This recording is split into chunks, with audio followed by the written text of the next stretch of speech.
Olha, um ambiente de trabalho saudável e harmonioso é muito importante para o sucesso de uma empresa. Isso porque trabalhadores felizes tendem a ser mais produtivos em suas funções. O problema é que muitos líderes não estão atentos a esse fator dentro da sua empresa, que pode prejudicar a convivência no local de trabalho.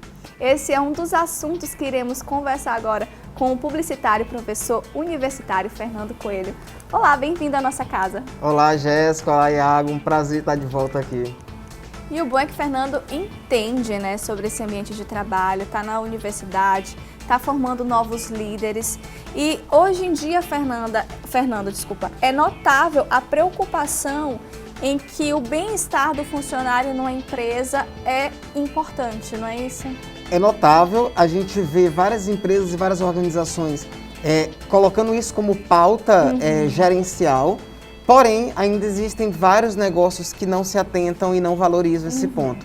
Só para te ter uma noção, Jéssica, hoje no Brasil existem duas grandes pesquisas, uma é da Great Place to Work, né, melhores empresas para se trabalhar, e a outra é da UOL, em parceria com a FIA, que são lugares incríveis para se trabalhar. E você falou aí de liderança na sua introdução, e essas pesquisas, elas apontam a importância de líderes serem empáticos, atenciosos, afetivos, efetivos, e olhar o seu funcionário não como, a gente diz, não como uma matrícula, né? Mas de fato como uma pessoa dotada de sentimento, dotada de emoções, dotadas de sonhos que essa empresa ela precisa participar. Assim como esse colaborador, ele vai gerar resultado, essa empresa precisa entender que esse colaborador precisa estar bem para gerar resultado. Olha que legal. E às vezes, o problema, Fernando, que a gente até começou aqui, é que ainda é possível perceber que não tem algumas empresas com os seus líderes, os donos, principalmente empresas pequenas, né, familiares, ainda não tem essa preocupação dentro, né, do seu estabelecimento. E o que isso pode provocar de negativo, de pontos negativos, nessa convivência no trabalho? O primeiro ponto, Jéssica, a gente chama de clima organizacional. Sim. Eu acho que você sente quando você entra em um negócio, ou quando você chega em um ambiente que, que ambiente pesado, né? Então, é o que a gente chama dentro da gestão de clima organizacional. Sim. Só para te ter uma noção, em 2015, foi feita uma pesquisa aqui no Brasil que identificou que 90% dos empregados geral estavam infelizes, né? No local de trabalho. No local de trabalho. É muita coisa. Gente. Muita coisa. Em 2018, esse número caiu um pouquinho mais, caiu para 86%, e agora, com a pandemia, em 2020, o mesmo estudo mostrou que caiu, graças a Deus, né, para 56%. Nossa! Mas ainda assim, você pensa, poxa, de cada 10 funcionários, 5, quase 6, estão infelizes, aquilo vai impactar diretamente no clima, no resultado, no engajamento e em um outro fator que a gente discute muito, inclusive aqui no programa, experiência do cliente, né? Então, um funcionário infeliz não vai fazer o cliente feliz, né? Então, esses empresários, esses dirigentes, eles precisam ficar atentos a isso. Um outro ponto que é importante e que eu bato muito na tecla disso, sobretudo nos cursos de pós-graduação, é que quanto menor for o teu negócio, mais fácil é você gerenciar pessoas. Quanto menor for o seu negócio, mais fácil é você olhar para pessoas, né? De você dono, de você gestor, chegar perto desse funcionário e dizer, o que está acontecendo, né? De desenvolver esse colaborador, de instruir esse colaborador e de entender quais são os anseios e as necessidades dele. Porque a gente, como ser humano, nós somos recheados de anseios, de necessidades, de sonhos, e isso faz parte também do profissional. Eu lembro quando minha avó era viva que ela falava assim, saiu de casa, deixa os problemas em casa. Não existe mais isso, né? O profissional, ele e a pessoa são as mesmas, né? Então, se você está com o filho doente em casa, você vai trabalhar com essa preocupação. Se você está com um problema financeiro, você vai trabalhar com essa preocupação. E a função do negócio, a função da empresa, entender quais são os problemas ou quais são as felicidades, né? O que faz essa pessoa feliz.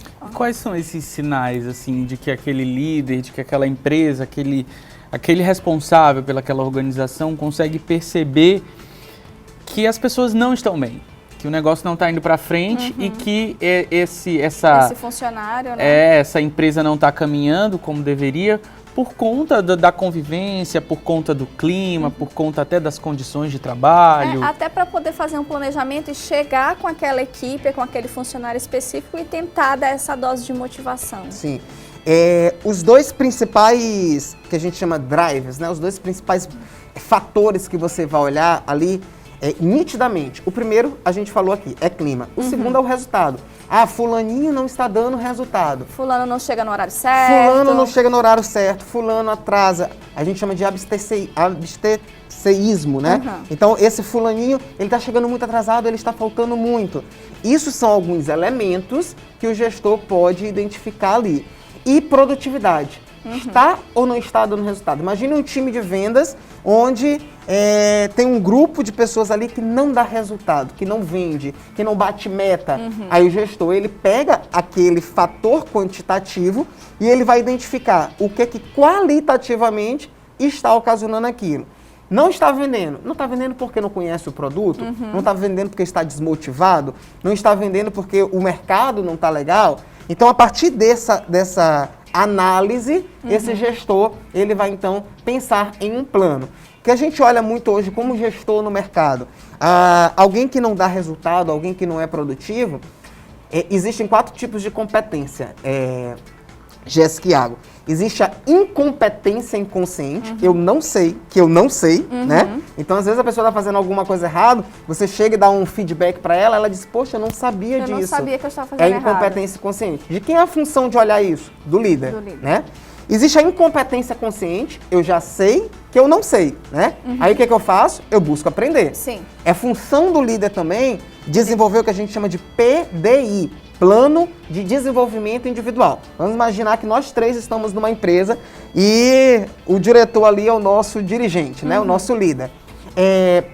Talvez uma necessidade que eu tenha de ser desenvolvido não é a mesma que Iago tenha, que não é a mesma que Jéssica tenha. Por isso que a gente chama de Plano de Desenvolvimento Individual. Porque cada um vai ser desenvolvido conforme as suas necessidades. E isso é função de um líder. Tem um estudioso chamado Chiavenato que ele fala assim, saber como você está indo também motiva, né? Então, poxa, Iago está dando resultado. Eu, como líder, preciso chegar para Iago e falar, Iago, parabéns, você deu resultado, você conseguiu aquilo. Senão, Iago vai se desmotivar. Imagina uma relação, marido e mulher ali. Que você só dá e não recebe nada em troca. Que você só dá e não recebe. Você precisa de um feedback ali constante. Isso é uma necessidade psicológica do ser humano, emocional do ser humano. Existe a competência inconsciente. Eu sou bom, mas eu não sei que eu sou bom, né? Eu gosto de dar um exemplo de uma colaboradora nossa lá na empresa, que a gente passou um projeto para ela e ela fez de forma sensacional. E a gente virou para ela e falou, poxa, você podia estudar mais isso, você é muito boa. Ela disse, eu não percebia que eu era boa nisso. E existe a competência consciente, eu sei que eu sei, né? Então, o líder, ele precisa olhar isso e trabalhar individualmente cada pessoa. E isso ajuda a gerar mais resultado, a gerar mais motivação, a criar um clima de felicidade dentro da organização e com cada indivíduo. Isso é legal porque esse é um assunto que atinge, né? A galera que está na liderança, quem está ali à frente do seu negócio, né? E também a galera que está fazendo o negócio acontecer, né? Verdade. Então, uma verdadeira aula aqui, né, com o Fernando. Obrigado mais uma vez pela sua disponibilidade. Obrigado, Você tem algum recado para deixar?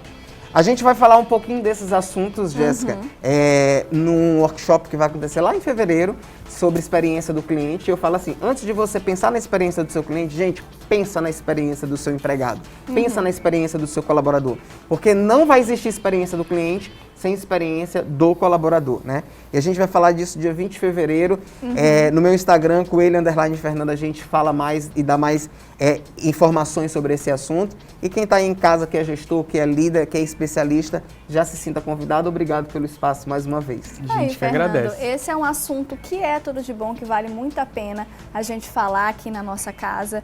E foi um prazer ter você aqui mais uma vez, que você volte inúmeras nesse decorrer de ano 2021. Obrigado.